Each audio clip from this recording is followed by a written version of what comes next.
예루살렘의 성벽 중간중간에는 여러 개의 문이 있습니다. 그 성문들 가운데 양의 문이라 부르는 문이 있는데 그 옆에 베데스다라는 연못이 있습니다. 지금 가도 있습니다. 어느 날 예수님께서 그 연못에 들리셨습니다. 거기에는 많은 병자, 시각장애인, 다리 저는 사람, 혈기 마른 사람들이 누워서 물이 움직이기를 기다리고 있었습니다.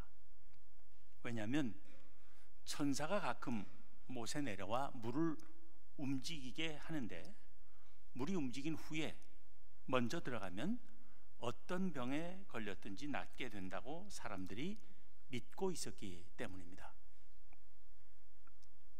거기 누워있던 사람들 가운데는 38년 된 병자도 있었습니다.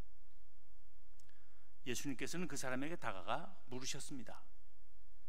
내가 낫고자 하느냐? 그 병자는 네, 낫기를 원합니다. 낫게 해 주십시오 라고 대답하지는 않았습니다. 그날이 안식일이었기 때문에 안식일을 범한다는 비난을 피하기 위해서였을지 모릅니다. 그러나 낫기를 원하는 뜻을 에둘러 표현했습니다. 주여, 물이 움직일 때 나를 못에 넣어주는 사람이 없어 내가 가는 동안에 다른 사람이 먼저 내려가나이다 한 것입니다. 그에게 예수님께서 말씀하셨습니다. 일어나 네 자리를 들고 걸어가라. 그 사람은 그 즉시 나와서 자기가 누웠던 자리를 들고 걸어갔습니다. 놀라운 일이 일어난 것입니다. 우리는 이 베데스다 못가에서 있었던 일 속에서 예수님의 두 가지 행동을 주목하게 됩니다. 첫째는 예수님께서 베데스다 못가로 가셨다는 것입니다. 베데스다 못가에는 온갖 병든 사람들이 모여 있었기 때문에 유대인의 정결법에 예민한 사람들은 가려하지 않는 것이었습니다. 불결해질 수 있다는 이유에서입니다. 그런데 예수님은 그곳에 가셨습니다. 고통스러운 삶을 살며 소외된 이들에 대한 배려 때문이었습니다. 둘째는 안식일에 병자를 낫게 해 주신 것입니다. 안식일에 병을 고치면 안식일을 범한다는 이유로 비난과 정죄와 박해를 받을 것이 뻔한 일이었음에도 불구하고 예수님께서는 그 사람을 고쳐주셨습니다. 안식일 규례를 지키는 것보다 한 병자의 고통을 끝내주시려는 배려가 앞섰던 것입니다. 우리는 이 베데스다 못가에서 있었던 일에서 예수님의 언행과 대비되는 두 무리의 사람들의 언행을 또한 주목하지 않을 수 없습니다. 첫째는 예수님이 행하신 그 놀라운 치유의 역사를 목격한 유대인들입니다.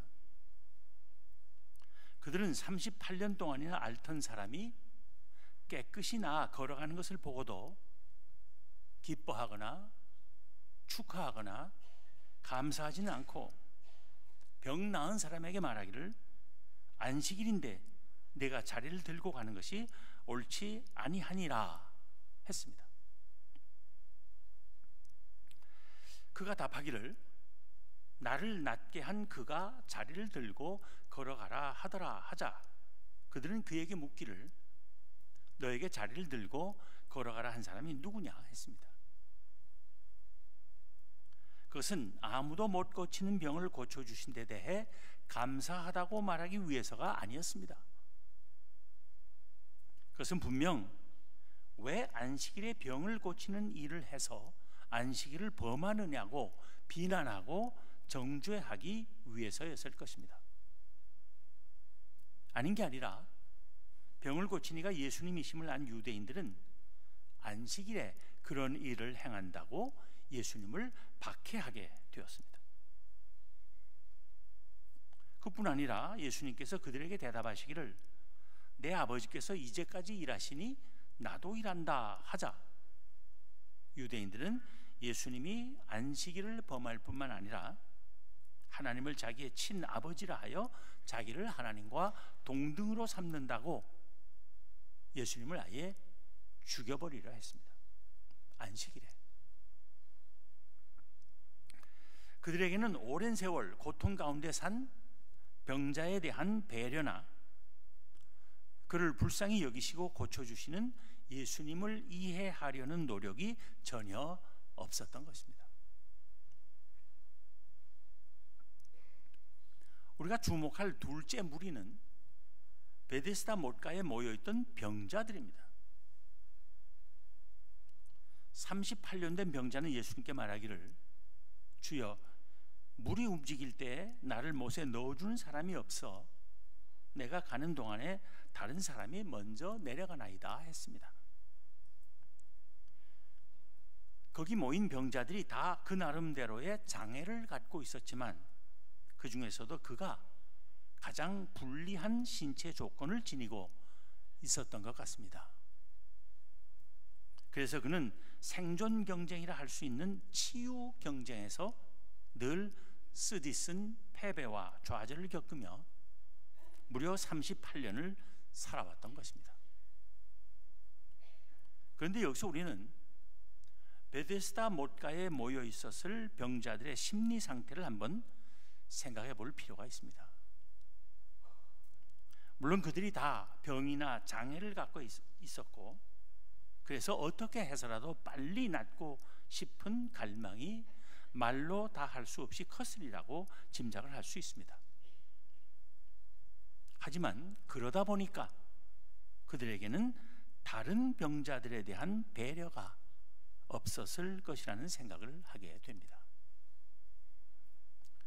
천사가 내려와서 물을 움직일 때마다 내가 먼저 들어갈 생각만 했지 우리 중 누가 더 불쌍하고 치유가 더 절실한지를 헤아릴 마음의 여유가 없었으리라는 것입니다. 그 결과가 38년이 되어도 나을 기회를 얻지 못한 사람이 아니냐는 것입니다.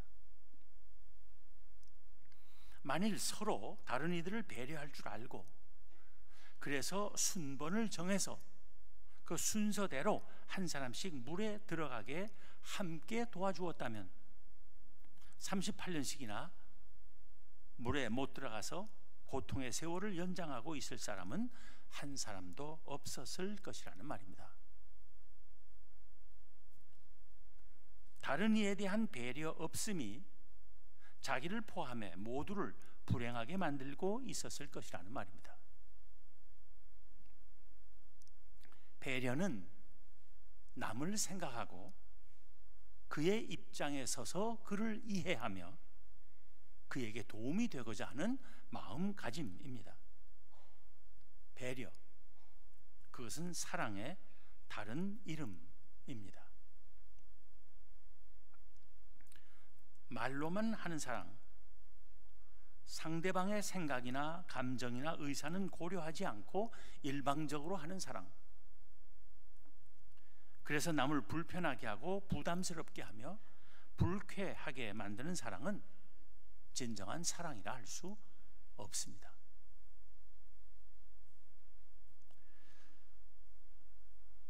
남편 없이 홀로 아이를 키우는 여인이 있었습니다. 어느 날 그녀는 구겨진 돈 10,000원을 손에 쥐고 동네 모퉁이 구멍가게에 분유를 사러 갔습니다. 분유 한 통을 계산대에 가져가니 주인은 16,000원이라 했습니다. 이게 언제 가격인지는 전 잘 모릅니다. 주인의 그 말에 힘없이 돌아서는 아이의 엄마 뒤로 가게 주인은 분유통을 제자리에 올려놓았습니다. 그리고는 슬며시 그 분유통을 떨어뜨렸습니다. 그리고는 가게를 나가려는 아이 엄마를 급히 불러 세우고는 말했습니다. 이거 찌그러졌는데 찌그러진 것은 반값입니다. 그리고는 그녀에게서 10,000원을 받고 2,000원을 거슬러 주었습니다. 아이 엄마는 너무나 감사한 마음으로 분유를 얻었고, 가게 주인은 8,000원에 자기만이 아는 기쁨과 삶의 보람을 맛보았습니다. 가게 주인은 가난한 여인을 도왔으며 또 돕되 그 여인의 마음을, 자존심을 상하지 않게 하려는 배려까지 했습니다. 우리가 다 이렇게 남을 배려할 줄 아는 마음을 갖는다면 이 세상은 참으로 아름다워질 것입니다. 한 과일 행상이 있었습니다. 손을 다쳐서 다니던 직장을 그만두고 리어카를 하나 마련해서 자기 마을 어귀에서 과일 행상을 하게 된 것입니다. 장사를 하던 어느 날 한 손님이 다가와 물었습니다.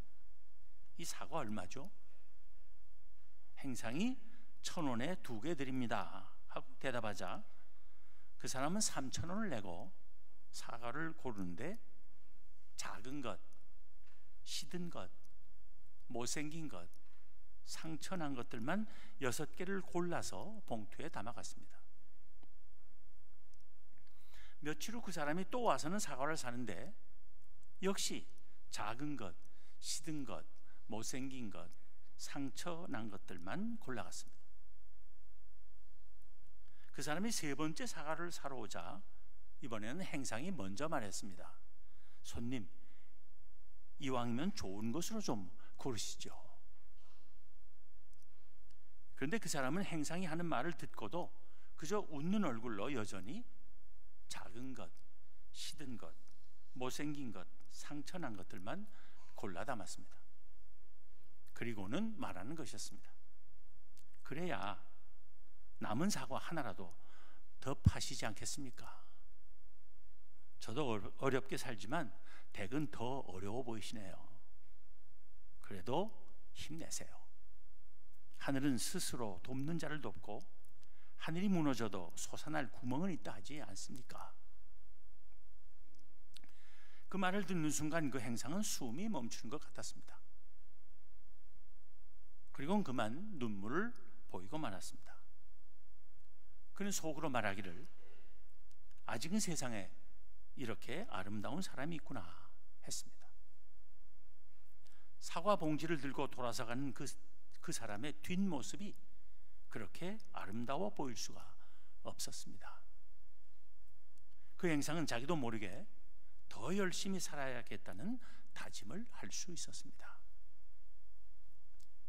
우리가 의식적으로 남들에게 보여주는 우리의 앞모습이 아니라 우리의 뒷모습을 보며 사람들이 아름다움을 느끼고 이 세상 살만한 가치가 있는 세상이라고 여기게 만드는 우리의 삶이 되면 좋겠습니다.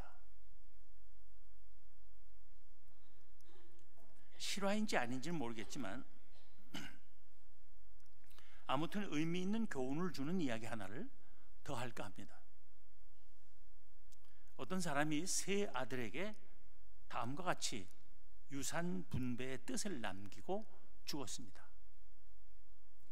맏아들은 유산의 2분의 1을, 둘째 아들은 3분의 1을, 막내 아들은 9분의 1을 가지라는 것이었습니다. 그 아버지가 남긴 재산이란 소 17마리였습니다.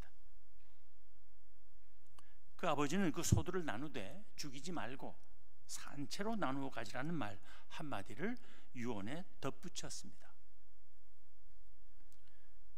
아버지 유언을 따라 소를 분배하려던 아들들의 머리가 복잡해졌습니다. 계산을 해보니까 여러분도 이제 계산 좀 잘 해보세요. 머릿속으로. 맏아들의 경우는 17마리의 2분의 1이니까 8마리 반입니다. 둘째 아들의 경우는 17마리의 3분의 1이니까 6마리에 못 미치는 5.6666 끝나지 않는 말입니다. 저도 계산 다 해봤습니다. 정확합니다. 막내 아들의 경우는 17마리의 9분의 1이니까 2마리에서 조금 부족한 1.8888 역시 끝나지 않고 나가는 마리였습니다. 아버지가 죽이지 말고 산채로 나누라 했으니 소를 잡아 정육점에 가서 근수를 달아 정확하게 나눌 수도 없는 문제였습니다. 그렇다고 소수점 이하를 떼고 반 내림해서 자기 몫을 가질 뜻은 아무에게도 없었습니다. 신경전을 벌이며 골머리를 앓던 그들은 할 수 없이 그 마을에 지혜 있는 어른을 찾아가 문제를 해결하기로 했습니다. 그들의 이야기를 다 들은 마을 어른이 그들의 문제를 쉽게 해결해 주었습니다. 그 어른은 자기에게 있는 소 한 마리를 17마리에 보태서 18마리를 만들었습니다. 그리고는 마다들에게 18마리의 2분의 1인 9마리를 주고 둘째에게는 그 3분의 1인 6마리를 주고 막내에게는 또 그 9분의 1인 2마리를 주었습니다. 세 아들 모두 아버지가 정해준 몫에서 반올림해서 더 받은 것입니다. 그런데 세 아들이 각각 9마리, 6마리, 2마리를 받고 나니 몇 마리입니까? 한 마리가 남았습니다. 그 마을 어른은 빙그레 웃으며 한 마리 남았는데 이건 원래 내 것이니 내가 도로 가져야지 했습니다. 그래서 모두에게 만족스러운 해결이 이루어진 것입니다. 이 이야기가 혹시 신기하게 여겨지십니까? 아무도 신기하다는 표정을 짓지 않고 있습니다. 전 처음에 듣고는 신기했어요. 이해가 잘 안 됐어요. 우리 한영교회 교인들은 표정 관리를 아주 잘 하시는 것 같아요. 우선 수학적으로 궁금증을 풀어봅니다. 이야기가 사실 하나도 신기할 게 없는 거예요. 이 이야기가 신기하게 여겨진다면 그것은 아마도 2분의 1과 3분의 1과 9분의 1을 합치면 1이 될 것이라는 선입견 때문일 것입니다. 그런데 그 합계가 실제로는 1보다 적은 18분의 17인 것입니다. 달리 말하면 세 아들이 자기들에게 정해진 몫을 모두 반올림해서 가질 수 있는 18분의 1이라는 여유분이 있었던 것입니다. 세 아들에게 주어진 몫에서 소수점 이하를 다 떼면 8마리, 5마리, 1마리입니다. 그걸 합치면 14마리입니다. 그러니까 3마리가 남는 것이고 3명 모두 각자의 몫을 반올림해서 1마리씩 더 가질 수 있었던 것입니다. 여기서 왜 그들의 아버지가 소들을 나누되 죽이지 말고 산채로 나누어 가지라고 했는지를 알 수 있는 것입니다. 그런데 왜 세 형제는 그렇게 잘 분배될 것을 가지고 골머리를 앓았던 것입니까? 여기서 수학의 문제가 아닌 그 세 형제의 마음의 문제가 대두되는 것입니다. 세 형제는 모두 다른 두 형제가 반올림해서 가지면 내가 손해볼 것이라는 생각에 사로잡혔을 것이라고 봅니다. 그리고 나는 절대 양보 못하겠다는 마음이 그들 모두의 사고를 경직시켰을 것이라고 봅니다. 마다들은 자기가 장남임을 내세워 동생들의 양보를 당연한 듯 요구했을 수 있습니다. 둘째 아들은 형이 제일 많이 받았으니 형이 양보하는 것이 마땅하다고 여겼을 수 있습니다. 막내는 자기가 제일 조금 받았으니 형들이 양보하는 것이 옳다고 주장했을 수 있습니다. 그러니 해결되기 힘들었을 것입니다. 안 싸워도 될 일인데 남에 대한 배려심이 없고 자기 우선, 자기 중심으로 생각하다 보니 형제 간의 우위까지 깨질 뻔했던 것입니다. 맏아들이 얘들아 내가 제일 많이 받았으니 내가 양보하마 했다면 얼마나 좋았겠습니까? 둘째가 형님 우리는 여러 마리 받았으니 막내가 더 갖게 합시다 라고 했다면 얼마나 좋았겠습니까? 막내가 형님들, 아버지 살아계실 때 형님들이 아버지 일 많이 도우셨으니 형님들이 더 가지셔야죠. 저는 한 일도 없는데요 뭐 라고 했다면 얼마나 좋았겠습니까? 어차피 모두가 다 자기 몫에서 반 올리면서 더 가질 수 있도록 아버지가 분배해 주셨는데 말입니다.